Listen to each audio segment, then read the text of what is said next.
Good morning, कर लिया? कैसे हो? सबको कॉल कर लो।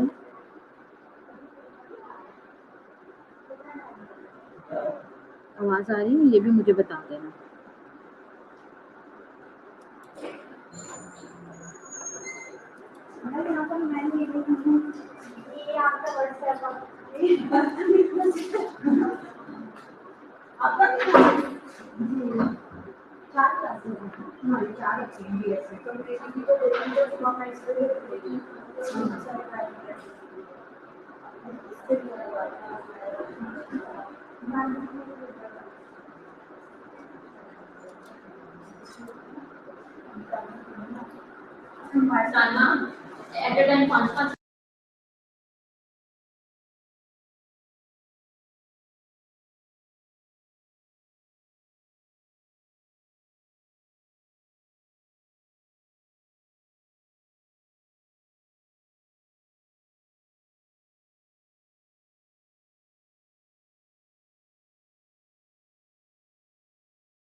जस्ट अवे मैं स्लाइड को अपलोड करने की कोशिश कर रही हूँ।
ओके बच्चों, कैसे हैं सब?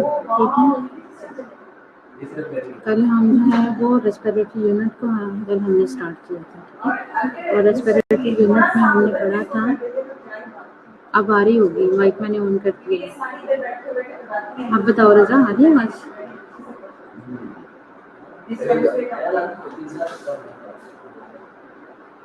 ओके। अच्छा, तो कल हमने जो है वो रेस्पिरेटरी यूनिट को स्टार्ट किया, ठीक है। और रेस्पिरेटरी यूनिट में हमने पढ़ा था कि उसके अंदर जो है 2 यूनिट्स इनके इन्वॉल्व होते हैं, अपर एंड लोअर।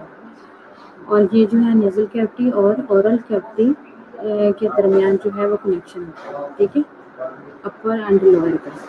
तो अपर में जो था वो हमने डिस्कस किया था कि उसके अंदर जो है नेजल कैविटी, ओरल, लेरेंस, जिसको वाइट बॉक्स भी कहते हैं, ये ऑर्गन्स शामिल होते हैं, ठीक है।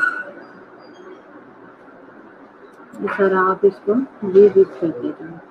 अनाटमी कल हमने इसकी डिस्कस कर ली थी, कॉजेस हमने इसकी डिस्कस कर ली थी कि जिसके अंदर जो है वो ड्रॉपलेट इन्फेक्शन होता है, मोस्टली जो वायरस की वजह से ही होता है। मोस्टली तो अगर देखा जाए रेस्पिरेटरी यूनिट जितना भी है ये मीन बैक्टीरिया की वजह से तो होता ही है, लेकिन बैक्टीरिया की वजह से जल्दी हैंडल भी हो जाता है क्योंकि एंटीबायोटिक दी जाती है। और आपको पता है कि जो वायरस है उसका जितनी मर्जी एंटीबायोटिक्स ले लें, वो भी कर लें, लेकिन वायरस का आपको पता है कि कोई प्रॉपर मेडिकेशन नहीं है, ठीक है। और ये अपने टाइम पीरियड के साथ ही ये ख़त्म होता है। जितना इसका इंक्यूबेशन जितना इंक्यूबेशन पीरियड होता है उतना इंक्यूबेशन पीरियड के बाद खुद ब खुद डाउन साइड हो जाता है, ठीक है। जैसे लाइक अगर फ्लू है तो फ्लू हमेशा ऑलमोस्ट आप लोगों ने ऑब्जर्व किया होगा कि 1 वीक ले जाता है, और 1 वीक में जाके खुद ब खुद ये सेटल डाउन हो जाता है, ठीक है। जो बैक्टीरिया है वो ये है कि अगर स्लाइटली इन्फेक्शन हो तो एंटीबायोटिक लेने से जल्दी कवर हो जाता है, अगर थोड़ा मॉडरेट और सीवियर इन्फेक्शन हो तो इसको कुछ डेज लग जाता है। अच्छा, तो इसकी ये हमने एनाटॉमी डिस्कस की थी, ये देखिए जो हमने ऑलरेडी डिस्कस किया, नेजल है, माउथ है, वॉइस बॉक्स है, नेजल कैविटी है, ये है नेजल कैविटी। जब भी हम चेक नोज होती है उसके बाद ये है थ्रोट इन्फेक्शन जो फेरिंग्स का होता है, ठीक है। और जिससे आगे जाकर इन्फ्लेमेशन, जिसकी इन्फ्लेमेशन को हम फेरिंजाइटिस बोलते हैं।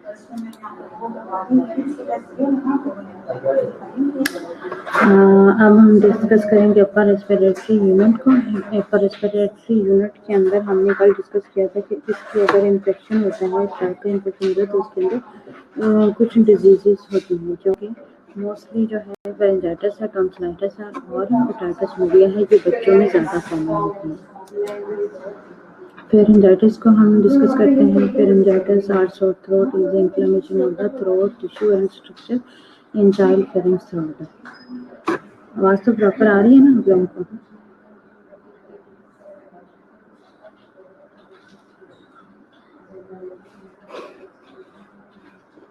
अच्छा जी। और ये जो है ना ये कॉमन है,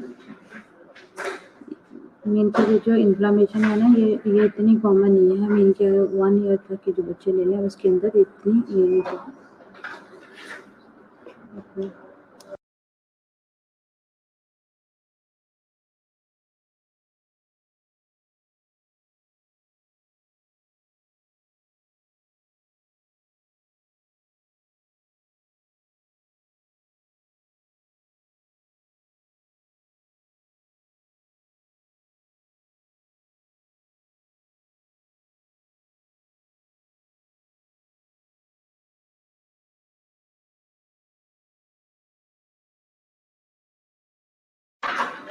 अच्छा, तो जो हम डिस्कस कर रहे थे कि ये फेरिंजाइटिस आर सोर थ्रोट जो है ना ये इन्फ्लेमेशन है of the throat tissue and structure in children parents throat की, ठीक है। और ये अनकॉमन है, मीन के ये 1 साल के बच्चे में जो होती है ना ये इतनी कॉमन नहीं होती। मीन ये नेचुरली आप कह लें कि कुदरती तौर पर इन बच्चों में जो है लाइक जैसे टॉन्सिलाइटिस है, ये डिफेंस मैकेनिज्म का काम करते हैं, तो इस वजह से ये इतनी जो है अपर रेस्पिरेटरी की जो है ये इन्फ्लेमेशंस वगैरह नहीं होने देते हैं, ठीक है।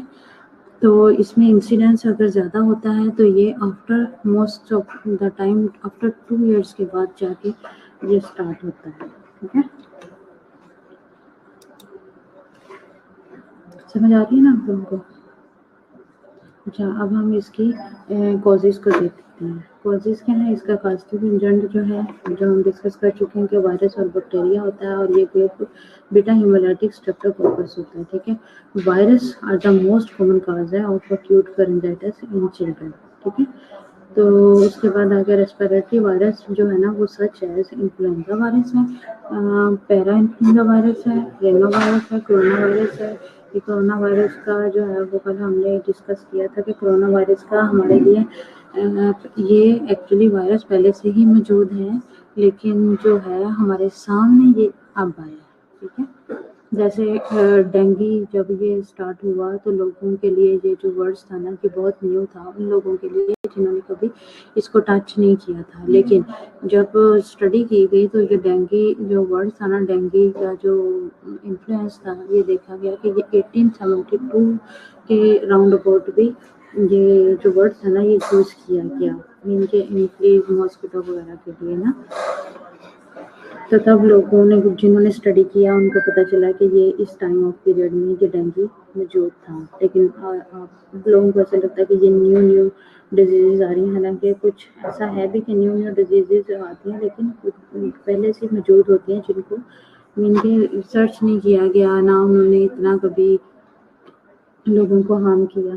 ठीक है, जैसे जैसे फिर ये लोगों को कोई वायरस नहीं होता है या कोई इस तरह की कोई डिजीज़ आती है जब हार्म करती है तो उनके बारे में फिर रिसर्च होती है, तो फिर पता चलता है कि ये जो इंसिडेंस है क्यों है और कब से था, कैसे हुआ। ठीक है, तो इसी तरह ये adeno virus and respiratory syncytial virus और उसके बाद frequent cause of acute pharyngitis है।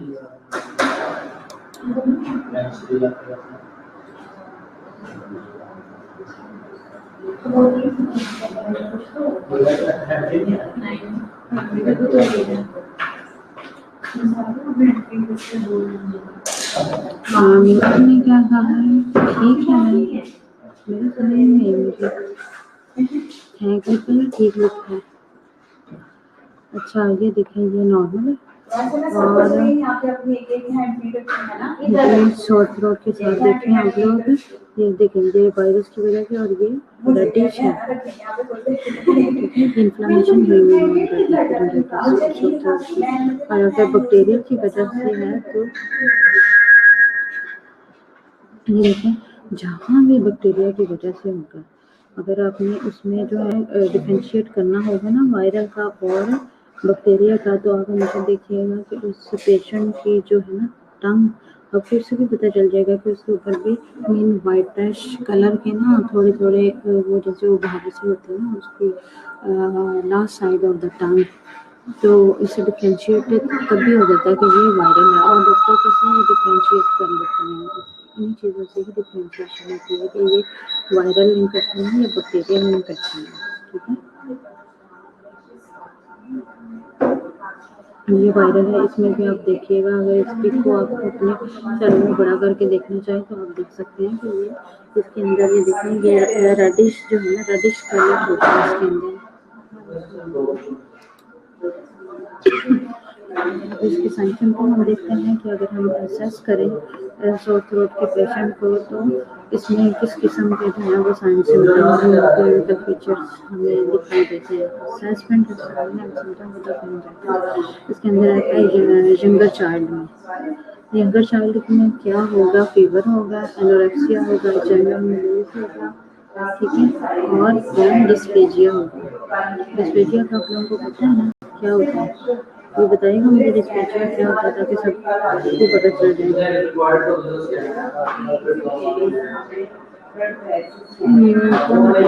डिस्पेचिया क्या होता है?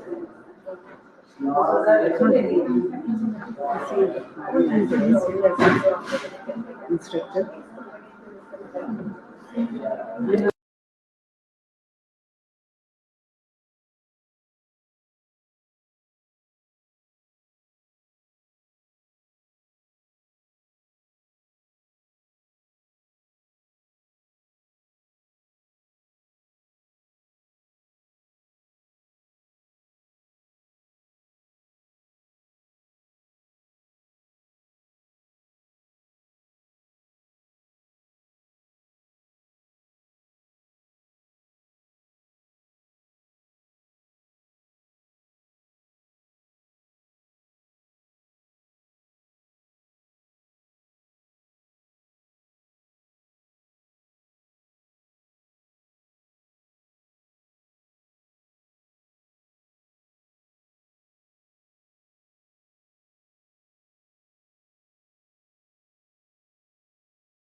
सॉरी मैं मांगू हिमशन ने लिखा है, क्या लिख रहे हो? सेम ही है, आने जाएगी। मैंने सॉरी किया आप लोगों को, मैम आ गई थी तो इस वजह से मैंने जो है स्पीकर बंद कर दिया। अब समझ आ गई?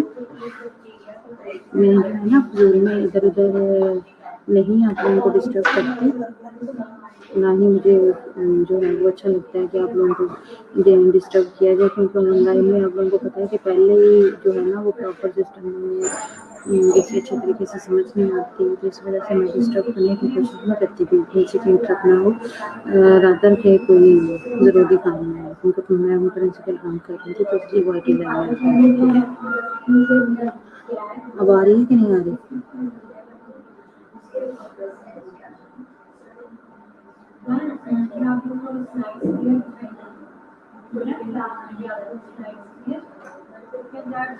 अच्छा, तो हम साइंस सिम्टम पे थे कि साइंस सिम्टम जो है इसमें कैसे हम सर्च करते हैं कि क्या इसमें होता है। साइंस सिम्टम में यंगर चिल्ड्रन में अगर हम देखें तो इसमें जो है ना, इसमें फीवर होगा, एनोरेक्सिया होगा, जनरल मलेरिया होगा, डिस्फेजिया होगा, ठीक है।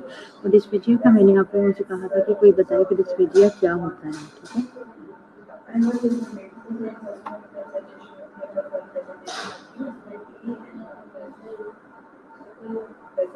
किसी ने सबने नो वॉइस का जो है वो रटा लगाया हुआ है, ठीक है। किसने लिखा है कि डिस्फेजिया का मीनिंग?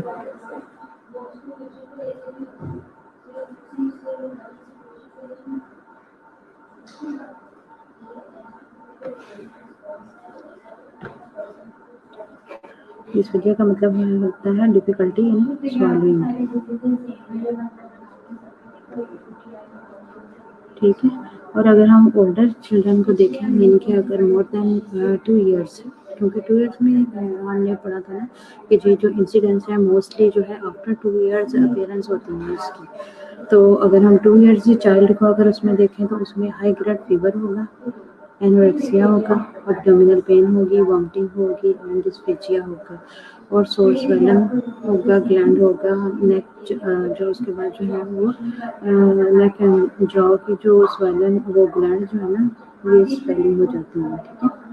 उनमें पेन दैट वर्सनेस विद swallowing और talking, white patches are passed in your tonsils, mean क्या है टॉन्सिल वाली जो स्पेस है, मीन उसमें टॉन्सिल की इन्फ्लामेशन तो नहीं प्रॉपर होती, बट वो जो प्लेस है टॉन्सिल वाली वो या तो वाइटिश हो जाती है, वाइटिश मीन कि अगर बैक्टीरिया का इन्फेक्शन हुआ है तो वो वाइटिश कलर की हो जाएगी, और अगर वायरस का है तो रेडिश हो जाएगी, ठीक है। और उसमें जो आवाज़ है वो ये हॉर्सनेस लिखा हुआ है कि ये घोड़े की तरह की आवाज़ हो जाती है और नैरोइंग आवाज़ होती है, ठीक है। और ये मफन्ड वॉइस मीन कि जैसे कोई पेपर ले लें सख्त किस्म का जिसकी आवाज़ आती है स्पीकर की, और उसमें अगर हम कोई रैपिंग वगैरह कर रहे हैं तो आवाज़ आती है ना, जज करो अपने माइंड में, वो बताओ कि जब हम किसी चीज़ को रैप कर रहे हो और उसकी जो आवाज़ आती है ना, तो ये इस तरह की उस वक्त वॉइस होती है जब सोर थ्रोट का इंजरी। सपोज करके देख लो, तो उनको इमेज बन जाएगा उसका, ठीक है। अगर हम जो है वो डायग्नोसिस उसमें देखें तो उसमें क्या करवाते हैं हम, थ्रोट का कल्चर करवाते हैं, ठीक है। और थ्रोट का कल्चर कैसे होता है, इसमें क्या शो होता है, वो show which germs is causing your child और थ्रोट फीवर के, वो जो जर्म्स है वो किस किस्म का है, वायरल है, बैक्टीरियल है, तो उसमें जो ग्रोथ है वो कहाँ किस बैक्टीरियल है, तो बैक्टीरिया में से कौन सा जर्म्स है जिसके जो है वो ग्रोथ हो रही है, इसलिए हम थ्रोट कल्चर करवाते हैं इसको, ठीक है। और इसमें जो होता है ना वो रब किया जाता है बेबी के थ्रोट को, और वो उसको फिर कल्चर सेंसिटिव के लिए सेंड किया जाता है, राइट।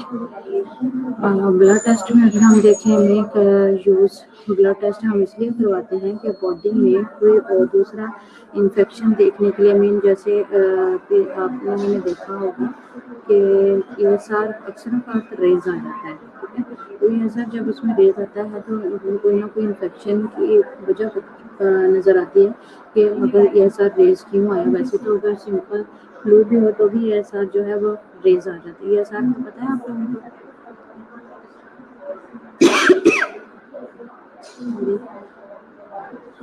ESR का टेस्ट है ना आप लोगों ने, CBC ESR आप लोगों ने करवाए होंगे उसमें, जिसमें CBC का टेस्ट होता है, HP हीमोग्लोबिन वगैरह, white blood cell, red blood cell, blood test वगैरह सारा कुछ उसमें जो है वो करवाते हैं।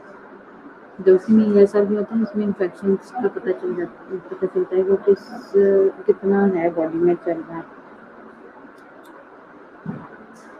दूसरी देखते हैं मैनेजमेंट में हम क्या कह रहे हैं, मेडिकल मैनेजमेंट में पहले देखते हैं। मेडिकल मैनेजमेंट में जो है फार्माकोलॉजिकल मैनेजमेंट देखेंगे। फार्माकोलॉजिकल मैनेजमेंट में हम क्या करेंगे, एसिटाफिन देंगे, एनसिड देंगे। मेन केस में पेन किलर दी जाती है, उसके बाद एंटीबायोटिक दी जाती है अगर उसमें ज़रूरत हो तो।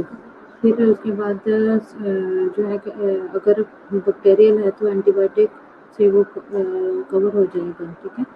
अगर वायरल है तो मैंने आप लोगों को पहले ही बताया कि वायरल के लिए एंटीबायोटिक वगैरह ज्यादातर पेन किलर वगैरह देते हैं वो, लेकिन उसका कोई मीन के तो बेनिफिट इतना नहीं होता, जो अपने टाइम पीरियड के साथ ही ख़त्म होता है, ठीक है।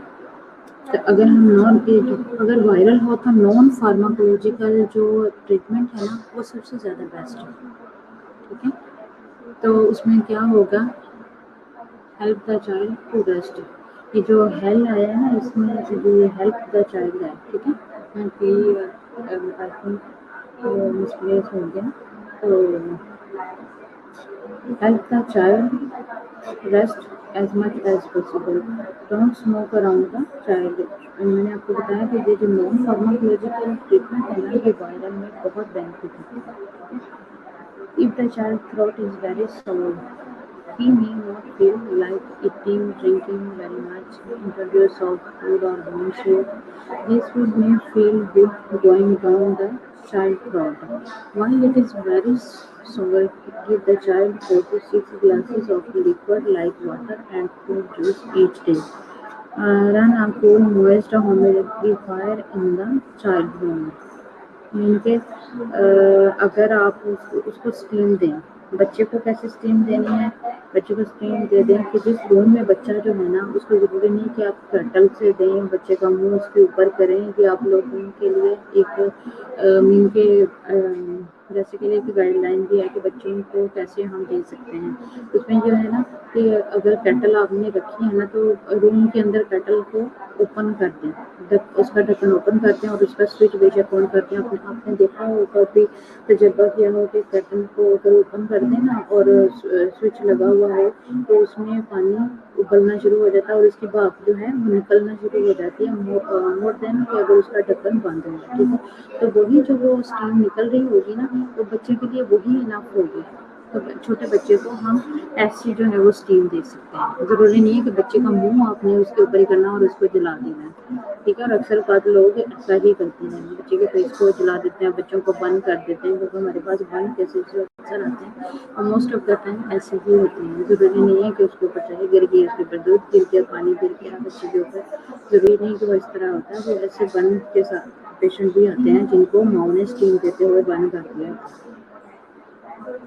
तो इन चीज़ों का आप लोगों ने ख्याल रखना है, ठीक है। उसके बाद है, if the child is 8 year older having him gargles with mixer with a teaspoon salt and 1 cup of water, यानी कि उसमें मेन है ना कि आप अगर वायरल है तो उसमें आप उसको गार्गल्स करवा दो, ठीक है, नमक डाल के। और अगर बड़ा बच्चा है तो कि यंगर चाइल्ड नहीं है, तो बड़ा है ना, तो इसका सेकंड ये भी है कि अगर उसके अंदर आप डिस्प्रिन की टैबलेट है ना, ये आप लोगों के लिए भी है। अगर गार्गल्स कर रहे हैं ना, वो गला बहुत ज़्यादा मीन के ठीक हो ही नहीं रहा, तो फर्स्ट टाइम मुझे भी किसी ने, हालांकि ये मेडिकेशन है लेकिन हमारे तब मैं आई थिंक मैट्रिक में थी, हमारे मोहल्ले में किसी ने किसी औरत ने बताया मेरी अम्मी को कि इससे जो है ना डिस्प्रिन की टैबलेट पानी में डाल के ना उससे गार्गल्स करवाएं। यू कैन इमेजिन कि मैंने एक दफ़ा उसे डिस्प्रिन की टैबलेट डाल के गार्गल्स किए और सेकंड टाइम 2 दफ़ा मैंने किए, तो मेरे जो थे ना वो टॉन्सिल जो सोर थ्रोट हुआ था, खुद ब खुद वो रिज़ॉल्व हो गया वगैरह। हालाँकि उसकी वजह से मुझे 1 ऑफ 4 का टेम्परेचर हो गया था 3 डेज़। तो आप लोगों के लिए भी ये है कि अगर सॉल्व ना हो रहा हो प्रॉब्लम, तो वो डिस्प्रिन डाल के आप उसमें गार्गल्स कर सकते हैं अगर आपको गले में इन्फेक्शन हो गया है तो, ठीक है। सेकंड है, अगर आवाज़ ठीक नहीं हो रही तो उसमें आप लोग जो है ना पान देखा है आप लोगों ने, मीठा पान, वो भी खा सकते हैं, उससे भी गला बेटर हो जाता है। इसलिए कि उसके अंदर होती है मुलट्ठी, और मुलट्ठी जो है ना उसका पानी गले में जब जाता है ना, तो उससे भी ये भी एक रेमेडाइज है, ठीक है। ये भी नॉन फार्माकोलॉजिकल ट्रीटमेंट है। लोग बाहर की कंट्रीज में इस तरह की चीज़ें ज़्यादा यूज़ करते हैं। कैन यू इमेजिन कि मैंने 8 साल तक मैं बाहर रही हूँ और मैंने कभी कफ सिरप नहीं यूज़ किया था, क्योंकि मुझे वहाँ के लोगों ने कुछ रेमेडीज़ बताई। उन्होंने मुझे एक दफ़ा, मुझे याद है कि मुझे ये मुलट्ठी जो मैं बता रही हूँ ना आप लोगों को कि पानी में डाल के पी थी, तो ये मुलट्ठी मुझे वहाँ बाहर की अफ्रीका की कंट्री में एक औरत थी, उसने मुझे ये दी। मैंने फिर उसको इसे जो थी ना उसको नेट पर डाला, नेट पर डाल के फिर मैंने देखा उसका नेम, देखा पाकिस्तान में उसका नेम क्या है, ठीक है। फिर मैंने पाकिस्तान से वो मंगवाई थी। अगर आप लोगों को पूछना होगा कि इस तरह इसको हम कैसे यूज़ कर सकते हैं, तो मैं आप लोगों को इसका पूरा तरीका भी बता दूँगी कि अगर मेडिसिन ना यूज़ करनी हो तो ये चीज़ें हम इस तरह बना के इनका पानी कैसे यूज़ कर सकते हैं, ठीक है। अच्छा, उसके बाद हम नर्सिंग डायग्नोसिस इसमें देखते हैं। इसमें जो है acute pain related inflammation of the throat हो गई, infective airway clearance related to thick secretion characterized by difficulty in breathing हो गई, imbalance nutrition less than body requirement related to स्वallowing हो गई। डायग्नोसिस में आप लोगों को इस वजह से आप दे रही हूँ क्योंकि डायग्नोसिस जो है मैंने आपको बताया था कि मोर देन 3 डायग्नोसिस पेपर में ज़रूर मांग लेते हैं। नर्सिंग केयर है, nursing care good hand washing practice होनी चाहिए। यानी आप कोई भी चीज़ खा रहे हैं, हो सकता है वो बैक्टीरिया गंदे हाथों से खा रहे हैं।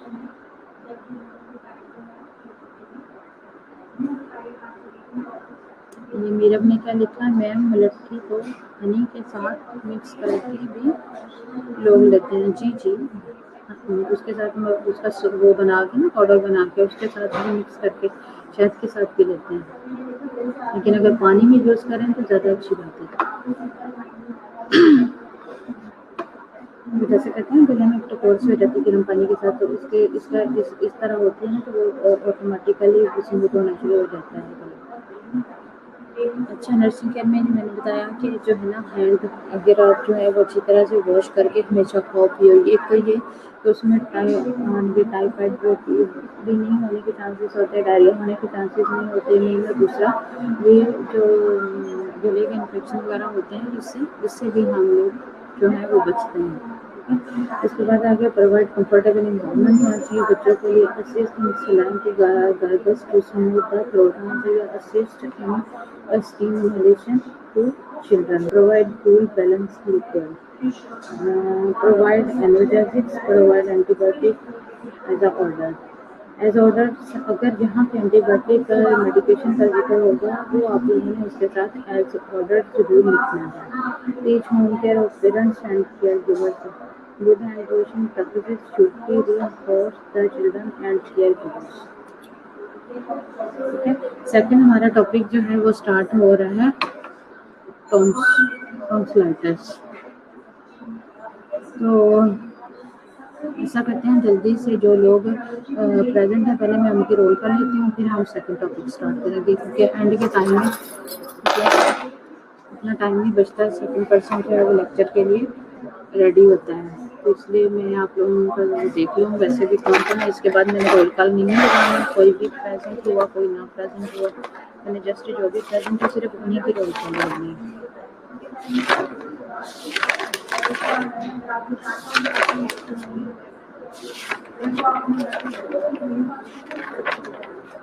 अच्छा जल्दी से लगवाते जाएं। कौन है? मीरा है।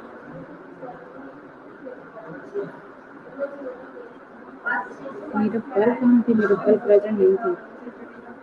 मीरा कहाँ? अरे फाइबर में नहीं थी।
ये तो मेहरीन है, ये मेहरीन कौसर है।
मेरा क्वेश्चन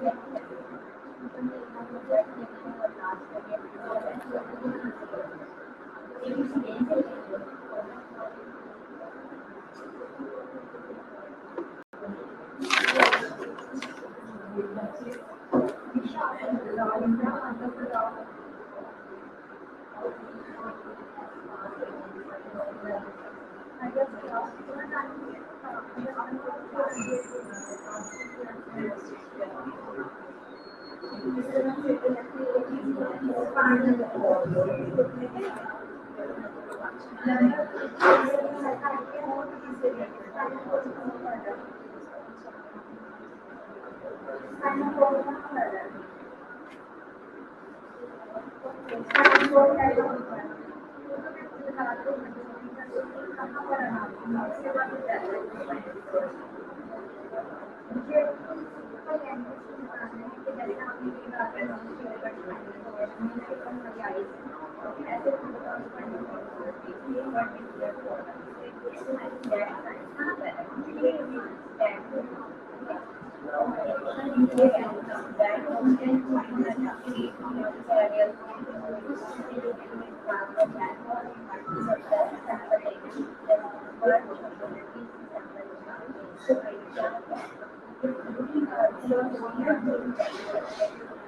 यहाँ पर हम स्टार्ट करते हैं।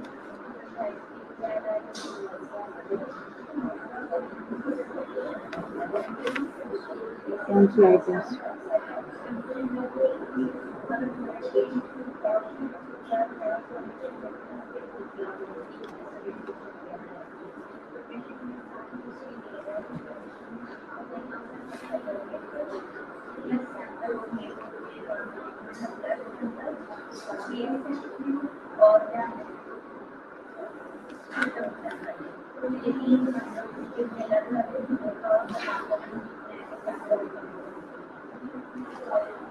ठीक है, अब इसके बाद अगर कोई हुआ भी प्रेजेंट तो अपने मन को होता है।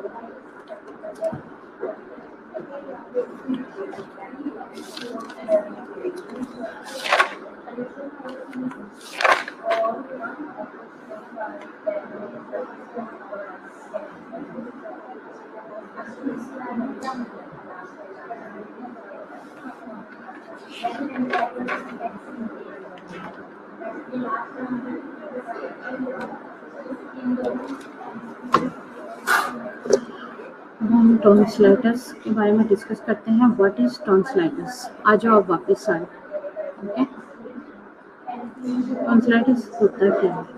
शॉर्ट थ्रोट को डिस्कस करते हुए हमने पढ़ा था कि जो प्लेस है टॉन्सिलाइटिस के साथ वो जो है ना वहाँ की इन्फ्लेमेशन हो जाती है। ठीक है, तो टॉन्सिलाइटिस में क्या होता है, इसमें जो टॉन्सिल्स होते हैं हमारे उनकी इन्फ्लेमेशन होती है। Tonsils is a viral or bacterial infection in the throat that causes inflammation of the tonsils. Tonsils are small glands होते हैं, ठीक है, lymphoid tissue भी कहते हैं इनको, in the pharyngeal cavity में। और ये जो होते हैं ना, ये मैंने आप लोगों को बताया था कि ये कम से कम 2 years तक जो होते हैं ये डिफेंस मैकेनिज्म का काम करते हैं बेबीज के लिए। In the first 6 months of life, tonsils provide a useful defense mechanism. ठीक है, तो smother tonsil is one of the most common ailments of preschool children, but it can also occur at any age. ये देखिए, ये कहा ना कि हमारे जो है ना वो ग्लैंड्स होते हैं यानी कि सब साइड,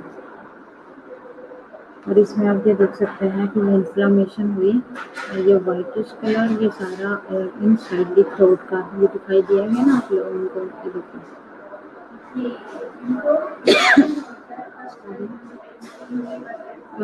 इसको देख सकते अच्छे से। Children are most often affected from around the age of 3 or 4 when they start child mean के जब बच्चे जो है ना मीन्स चलना शुरू करते हैं, जब ये उस वक्त मोस्टली प्रॉब्लम स्टार्ट होता है जब आप ये देखेंगे बच्चे जो हैं बाहर से चीज़ें लेके खाना शुरू कर देते हैं, उसी टाइम से ही ये प्रॉब्लम स्टार्ट हो जाती है।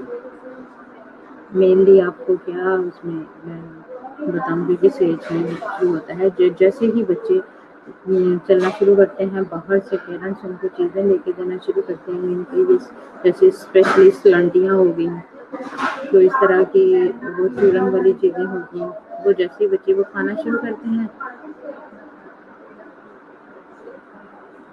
अरीश मुस्लिम ने क्या लिखा हुआ? जी, जी। आगे हम इसका डिस्कस करते हैं ना कि ये इसका क्या करते हैं। इससे पहले आप लोगों ने आई थिंक ये टॉन्सिल्स के बारे में नहीं पढ़ा। कभी सुना तो है ना, कभी गला तो खराब हुआ ना, कभी किसी ने डॉक्टर ने कहा हो कि इसके टॉन्सिल्स हैं।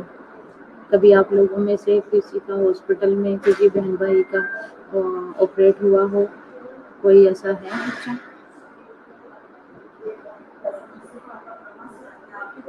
कौन है? रिचा जावेद है। रिचा जावेद ने किसका देखा है?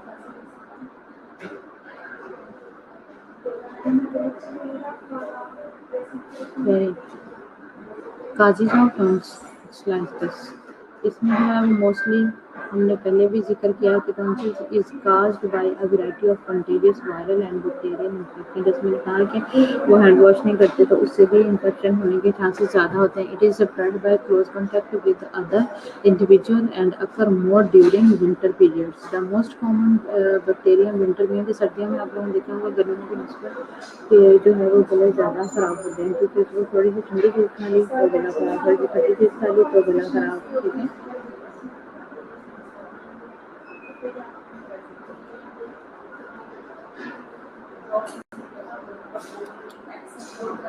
क्लिनिकल फीचर इसमें क्या होंगे? जब इन्फ्लेमेशन हो गई, इन्फेक्शन हो गया, तो उसके बाद जो इसके साइन सिम्टम हो गए, कैसे हमें पता चलता है कि इसका जो है वो टॉन्सिल्स हो गए हैं। इसमें वर्टिकल थ्रोट इन्फेक्शन हो गया, मीन कि एक दफ़ा हो गया है तो बार बार जब तक उसका प्रॉपर ट्रीट नहीं किया जाएगा ना, अगर उसकी क्रॉनिक हो गया तो डेफिनेट उनको रिमूव करवाना पड़ता है। बार बार अगर हो रहे हैं तो डेफिनेट इसका ये सर्जरी भी इसका इलाज होता है। इसमें ब्रीथिंग डिफिकल्टी होती है, डिस्पेजिया होता है, डिस्पेजिया का हमने यहाँ पे डिस्कस किया। रेडनेस ऑफ इंटीरियर पिलर्स, उनके पिलर सिर्फ यही नहीं होते जो कि हमारे के साथ खड़े होते हैं, ये जो इन साइड गले के अंदर होते हैं वो भी हमारे पिलर भी होते हैं। ठीक है, उनके ब्रीथिंग थ्रो माउथ। उसके बाद ड्राई म्यूकस मेम्ब्रेन हो जाएगा, एडिमा हो जाएगा, drooling fever, loss of appetite हो जाएगी, जनरल फीलिंग ऑफ अनवेल होगा, स्वॉलन टॉन्सिल्स हो जाएंगे, चेंज इन साउंड, यानी कि वॉइस जो है वो ऑटोमेटिकली आप लोगों ने देखा होगा कि वो चेंज हो जाती है।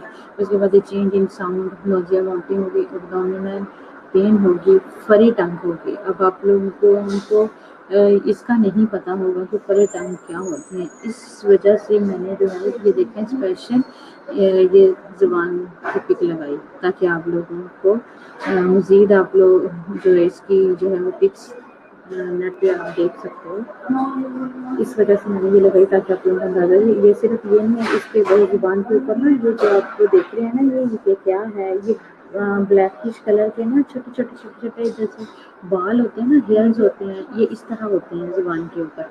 ये वाइट कलर में भी हो सकते हैं, ये ब्लैक कलर में भी है, ब्राउनिश कलर में भी हो सकते हैं, depend on the infection of severity. ठीक है, और उसके बाद हेलिटोसिस क्या होता है? ये जो है ना हेलिटोसिस, कभी किसी ने ऑब्जर्व किया हो, अब मुँह के आगे हाथ रख के किसी के मुंह से आपने देखा होगा कभी फॉल स्मेल आती है, कभी किसी ने देखी है कि अपने किसी के मुंह से जो है वो आती, ऑब्जर्व किया हो किसी ने? जैसे नबीला ने बताया बैड ब्रेथ, यस सही बताया आपने, बैड ब्रेथ होती है। अगर उसको देखना है कुछ लोगों में तो वैसे ही किसी के पास मुंह के पास अगर आप देखें तो खड़ा ही नहीं हुआ जाता है, जब वो बात भी कर रहे थे तो मुंह से स्मेल आ रही थी। लेकिन बाज़ अवत कुछ लोगों के ड्यूरिंग डिजीज़ जो है ना ये फॉल स्मेल होती है। ठीक है, और अगर आप देखें कि कुछ लोगों को खुद फील होती है तो उसको कहते हैं हेल्पोसिस, और उसके बाद है ट्राइजमस। ट्राइजमस में जो है ना, ये जो जॉ है ना हमारा जॉइंट, ये एक किस्म का आप कह सकते हैं कि वो फिक्स हो जाता है, मीन कि उसको वो ज़्यादा ओपन नहीं कर सकता। ये देखें आप, मैंने ये पिक इस वजह से लगाई ताकि आपको फिर अच्छे से अंडरस्टैंड हो सके कि अब उसको जॉ को हम खोलने की कोशिश करते हैं तो ये प्रॉपरली जितना हम नॉर्मली जॉ खोल सकते हैं ना, ये उस इनके उसकी जितना जो है हम उसको नहीं खोल सकते। हाँ, लॉक जो आप कह सकते हैं, ठीक है। अगर इसमें जो है वो डायग्नोसिस एवेल्युएशन हम देखें तो इसमें भी हमने थ्रोट स्वैब करवाया था, इसमें भी थ्रोट स्वैब करवाते हैं, हम ब्लड टेस्ट करवाते हैं, और ASA टाइटर का मैंने आप लोगों को क्लास में भी बताया था कि ASA टाइटर क्या होता है। इसमें हम ऑर्गेनिज्म के बारे में देखते हैं कि जो है ना, जो ऑर्गेनिज्म जिसने डिजीज को स्प्रेड किया, उस ऑर्गेनिज्म की वजह से जब वो डिजीज होगी तो उसने बॉडी के अंदर कितना डिफेंस किया, ठीक है। लास्ट स्लाइड कौन सी थी? अच्छा, ये वाली। इसमें ये था लॉस ऑफ एपेटाइट थी, जनरल फीलिंग ऑफ अनफीलिंग थी, फिर स्वॉलन टॉन्सिल्स था, चेंज इन साउंड था।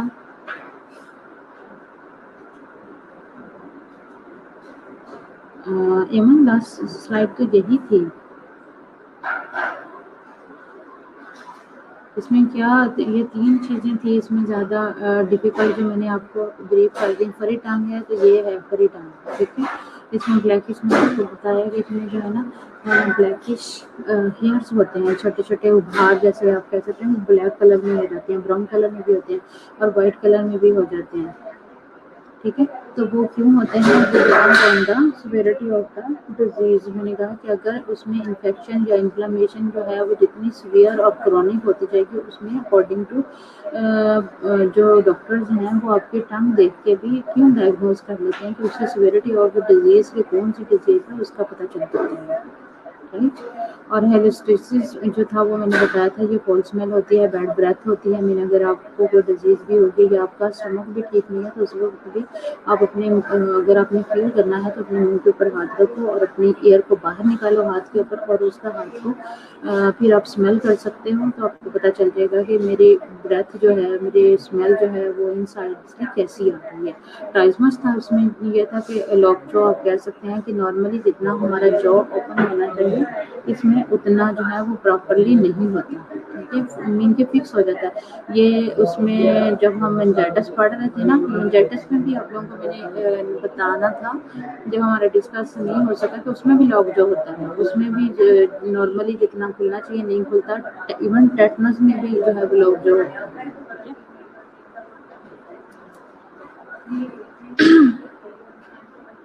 वेलकम, है ना। अच्छा, ये हम डिस्कस कर चुके हैं।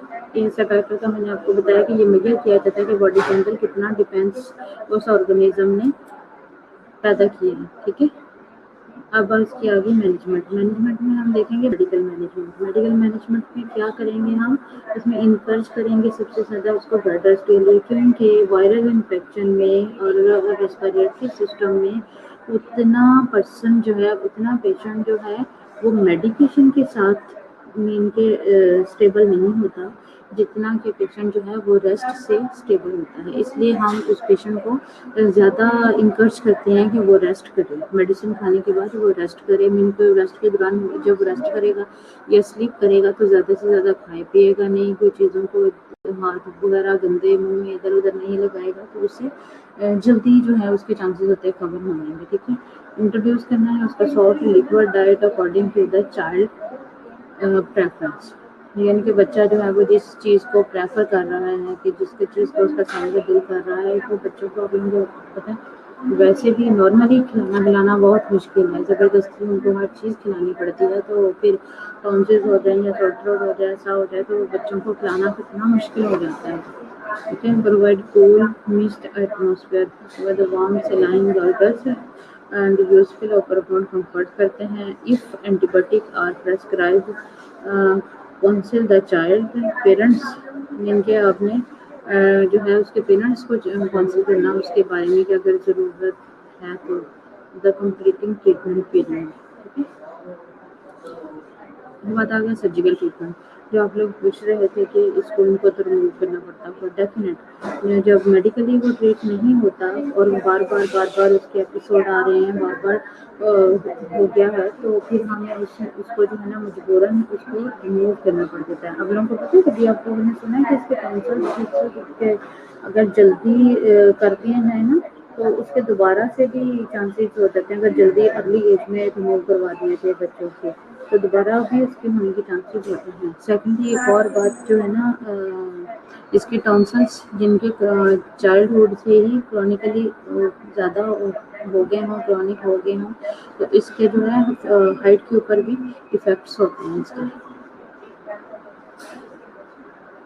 सर्जिकल मैनेजमेंट में क्या होगा, इसमें जो है वो कंट्रोवर्सी ऑफ टॉन्सिलेक्टमी करेंगे। ठीक है, अकॉर्डिंग टू उसके जो है वो कि वो किस शेप के साइज के में हुए हैं। ठीक है, surgical removal of chronic tonsils tonsillectomy is performed in severe cases. जब वो बार बार इनके क्रॉनिक हो जाते हैं तो डेफिनेट उनको करवा ही देना चाहिए। ठीक है, generally tonsils should not remove before 3 और 4 इयर्स ऑफ एज, जैसा मैं पहले आपको बताया। Because of the problem of excessive blood loss भी हो सकता है definite, and possibility of regrowth और hypertrophy of lymphoid tissue in young children. मैं जब था ना वो थर्ड ईयर की, जब मैं स्टूडेंट थी ना, तो उस वक्त मेरी जो ओटी में 1 मंथ के लिए ड्यूटी लगी थी। उस दौरान मैंने बहुत ज़्यादा टॉन्सिलेक्टमी करवाई बच्चों की।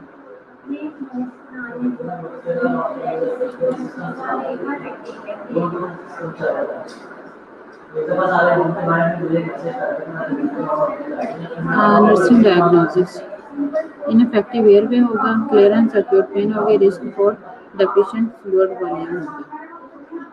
ठीक है, नर्सिंग केयर में गए थे assess for sign and symptom of inadequate oxygenated, place the child prone side or laying position, discourage the intake of milk, ice cream and pudding, encourage the child to drink fluid adequately, teach and demonstrate teaching breath exercise. आपको पता है इसकी medical management तो इतनी नहीं आती, but nursing management इनकी ज़्यादा आती है, इसलिए आप लोगों ने नर्सिंग मैनेजमेंट को अच्छे से करना है। Assess pain using appropriate pain scale of child age and development, avoid hot spicy food such as chips और crackers, administer pain medication as prescribe such as acetamin, ibuprofen, oxydone, monitor for effectiveness and side effect. Instruct parent to encourage the child to drink clear liquid during the first day of surgery.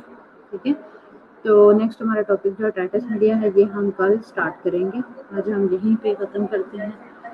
ठीक है, और इनको ज़रूर आप लोग साथ साथ read करते जाना। इनकी नर्सिंग मैनेजमेंट जो है उनको अच्छे से आप लोग कर लेना, क्योंकि ये अगर क्वेश्चन आए तो इनकी मोस्टली नर्सिंग मैनेजमेंट ही आती है।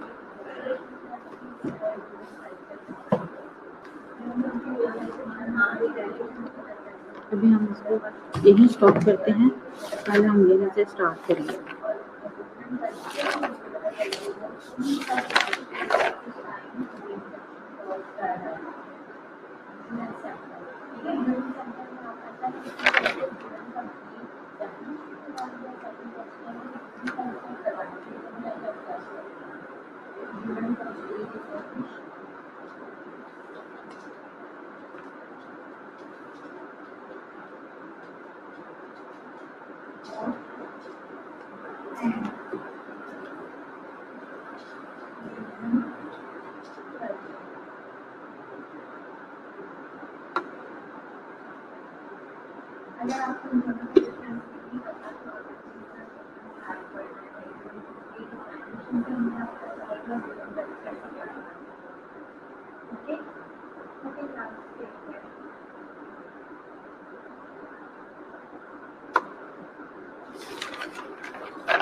लगा दी मैंने सबकी जो पहले प्रेजेंट थे।